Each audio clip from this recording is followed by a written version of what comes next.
This woman was having a nice and relaxing day at the beach until she found a diamond ring and decided to have it checked by a jeweler.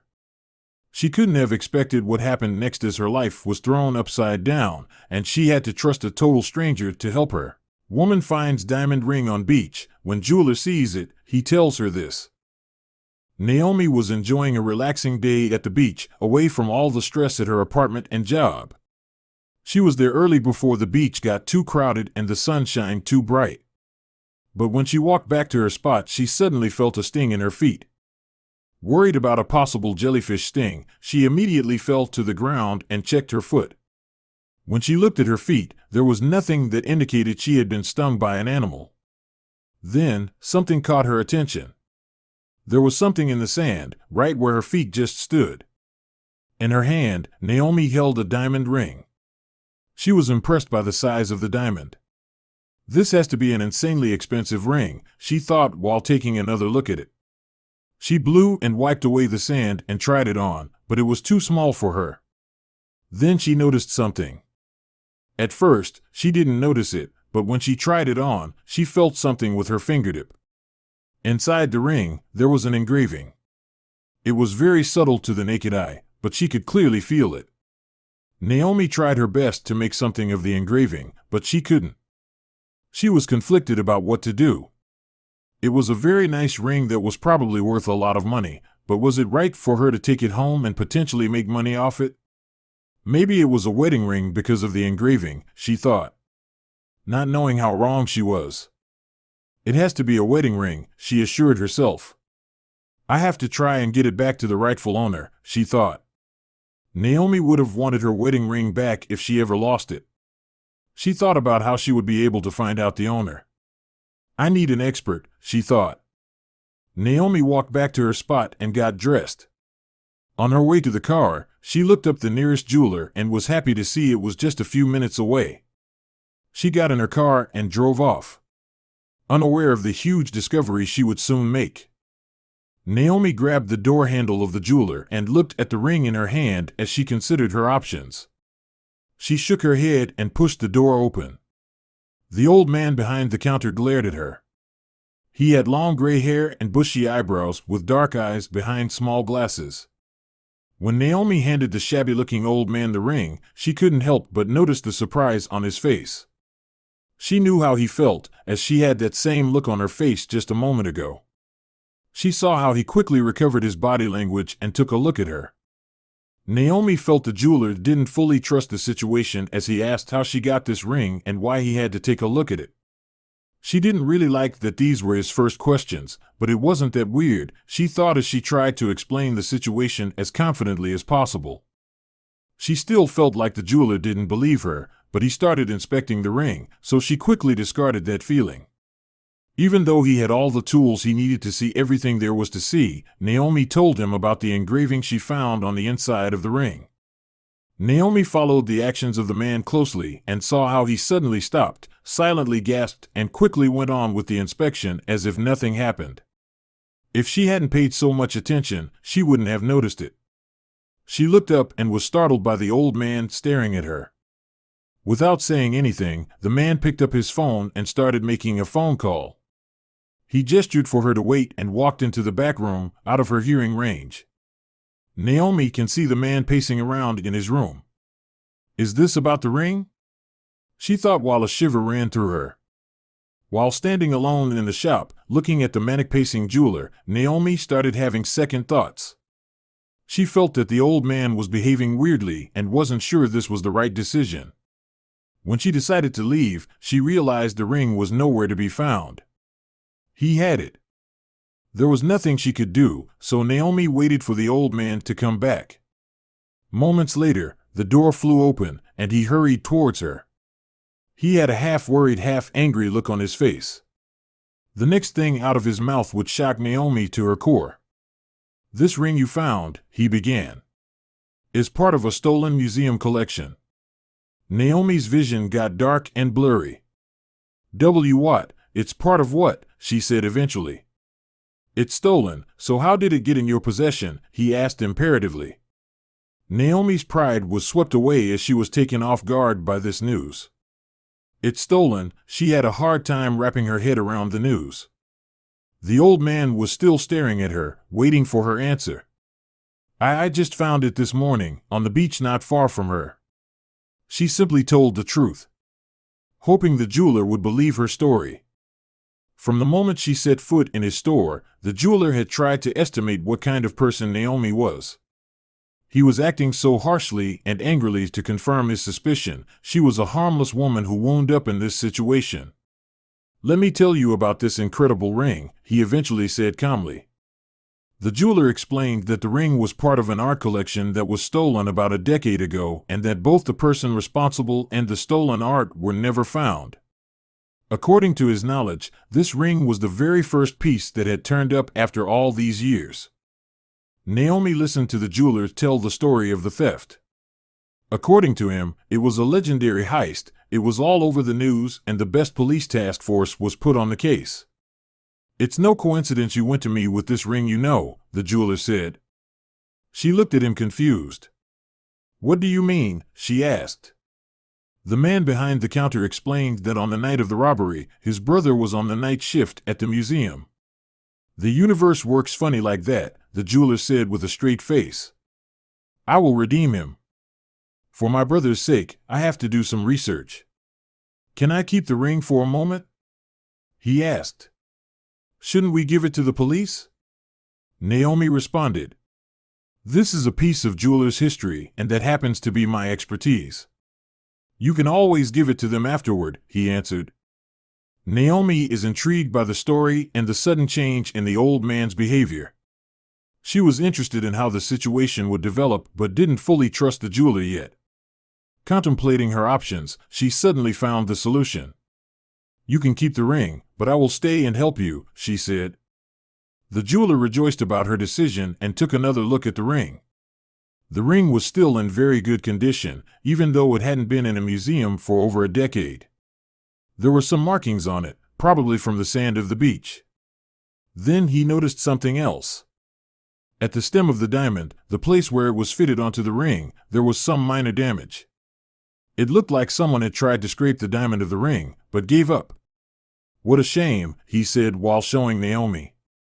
Not knowing this would be a key part of their investigation. The jeweler finished his examination but couldn't find any leads. The newfound duo had to think of something else. Well, if you think about it, we have two starting points, the ring and the beach, Naomi said. The old man nodded. Since he already looked at the ring, they decided to go to the beach. When they arrived at the beach, the place was overrun with people. This time, Naomi let out a frustrated sigh. This way, I'm never going to remember where I found the ring. She opened her hand to take a look at the ring, but it slipped out and fell onto the concrete curb. And broke. They both looked at the ground in shock. How could a diamond ring break from such a minor fall? When the jeweler picked it up, he immediately gasped for air. While inspecting it in his store, he thought the ring was a little damaged, but now he realized it wasn't damaged at all. It was meant to fall apart. The diamond could be screwed off. Look, he exclaimed while showing it to Naomi. This is incredible. Naomi breathed a sigh of relief. I didn't break it, thank God, she said. But what is that? She asked while pointing at the hole in the ring. There was something stuck inside the ring. It looks like a piece of paper, the jeweler said. It was impossible to get out with their bare hands, so they drove back to the jewelry store as quickly as they could. Once there, he managed to pull it out. A neatly folded, thin piece of paper. It looks like some sort of coded message, Naomi said. They looked at each other, both unable to say what they were thinking until finally, Naomi gathered enough courage. Could this lead us to the stolen art? She said. I don't know, but I hope it does, the jeweler said. We have to try. On the paper were 5 lines of coded messages. They started looking online for information about how to decode messages. At first, it looked like the creator didn't try very hard to code the message, as it took them about half an hour of research to decode the first 4 lines. But then, how easy the first 4 were to decipher, as hard was the 5th one. The first 4 were all coded the same way, but no matter what they tried on the last one, nothing that came out made sense. What were they doing wrong? Unaware they would eventually find out how obvious it was. Naomi looked at the jeweler, cracking his brain over the last sentence. We can't just sit here going over the same line over and over again, she thought. The 4 lines they did decode were all locations in the city. Maybe we should visit the locations we already know, she suggested. The jeweler agreed to this plan because he couldn't think of anything better. They visited every intersection and looked for leads, but didn't find anything. They didn't even know what to look for exactly. There was nothing that seemed to connect the locations, Naomi thought. She suddenly sprung up and ran to the store. She suddenly had some inspiration thanks to a train of thought. Sitting in the car and looking at locations gave her an idea. There was a store across the street that had everything she needed. Moments later, she walked out with all the supplies she needed. Convinced, she just thought of the solution. Connection, she thought, that had to be it. She opened the map she just purchased and explained what she was doing to the confused jeweler. We have 4 locations, but can make a 5th one by drawing lines on the map, Naomi said while drawing the lines. It can't be, the old man said. He recognized the place. As his memory served correctly, that place on the map was. I know what we are looking for, he exclaimed while grabbing Naomi's hand. It has to be the place, he smiled. Without hesitation, he drove off towards the place on the map he so surely recognized. Are you sure? Naomi asked, surprised while grabbing the handle above her head. The jeweler was racing through the street like a madman. Yes, he said convincingly. Well, you better make sure we get there alive, she said to him. Not knowing they were coming closer to the truth. Somehow they got to the location safe and sound. The jeweler smiled as he drove into the parking lot. Naomi double-checked the location on the map with the street signs at the intersection. This is the place, she said to herself. She looked at the big building in front of her and read the sign. Big Ben Storage, it said. A storage facility, she asked while following the jeweler inside. Yes, my grandson works here and I pick him up sometimes, he responded. That's why I recognized the location. Naomi suddenly stopped walking. This is it. We must be at the correct location, look, she said. The jeweler looked at the sign Naomi was pointing at. At first, he was confused. What do you mean? He asked. Don't you recognize it? She said while holding up the piece of paper. He gasped when he realized. The last sentence of the message corresponded with the way they numbered the lockers in this facility. The inside of the facility was one big maze. If they hadn't had the piece of paper, it would have been impossible to know which locker was the correct one. Eventually, they arrived at the locker that was on the note. Then, they both realized it was locked. Of course, it's locked. What now? Naomi asked. The jeweler chuckled as he grabbed a little bag out of his back pocket. What are you grinning about? Naomi asked. We came all this way for a locked locker. Meanwhile, the old man opened the bag and took out some little tools. Don't worry, this lock isn't that hard to crack, he simply said. Just a few moments later, Naomi heard the lock pop open. They opened the door and were amazed by what was inside. We found it. We actually did it, she exclaimed. Hold your horses, he said. I have to check if it's truly the stolen art. The jeweler went around and checked the locker's contents. It's all here, were his liberating words.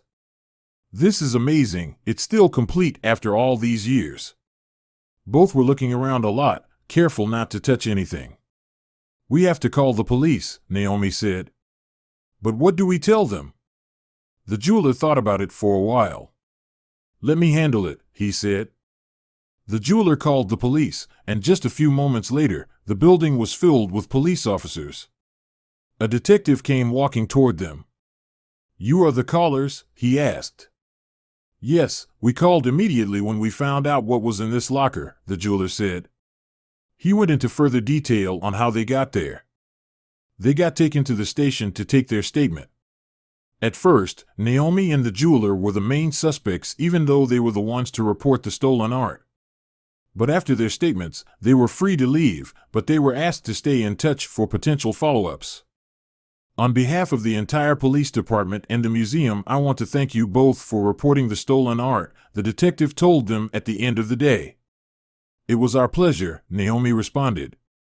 Who would have thought she would have helped solve a cold case, she thought, smiling.